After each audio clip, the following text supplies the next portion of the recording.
жаңы конституция кабыл алам десе элдин анда бул конституция вообще догма болуп калабы, вообще өзгөртүп киргизе албайбыз. Өзгөртүү жаңы конституция ала албайбызбы эч качан? Өзгөртүү түзөтүүлөр менен бүгүнкү конституция аркылуу жашашыбыз керек. Мыйзам боюнча жашашыбыз керек.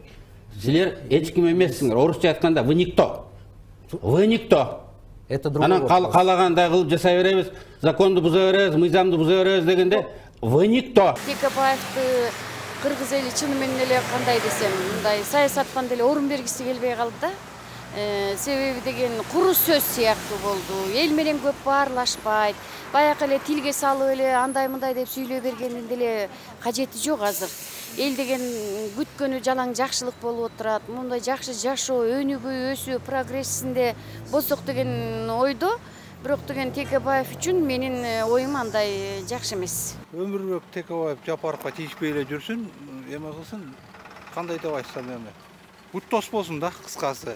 Ар кайсы нерсени чукулап, уруш чыгарып атат да, элдин баарын тескери жолго салып атат. Бизди жыргатып койгон жок канча жылдан бери, 30 жылдан бери деп мына. Эми дагы эле асылып атат. Ушунусун койсун да, бизге кереги жок эми. Текебаевдин конституциясы эч кандай жакшылык алып келген жок. Байлар бойдон жашап атат, кедейлер аябай кыйналып атат. Азыр суукта мына кыш келип калды. Балдар менен чүн ысык суук үйлөрдө жашаган жаштар көп, улгайган адамдар да көп. Агай конституция менин оюмча эч нерсе алып келген жок. Эч кандай жакшылык алып келген жок. Мага жакпайт ал адам. Эмне үчүн? Сүйлөгөнү көп, во-первых. Токоттер жерин айтпайт, чанжыратып эле.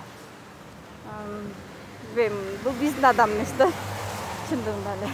Минустары болуп ушундай башаламандыкка алып келип койду да. Анан негизи жаңы эме керек, негизи жаңы реформа кылып, жаңы конституция түзүп, ошол туура эмес нерселерин алып. 10 жылдан бери жашап аткан конституциясы туура эмес. Баары өзүнө ылайыктуу эле жазып алган. Ошо мен Текебаев чын эле көп анча эме кыла бербейм. Ошолор келбей деле койсо жакшы болот эле.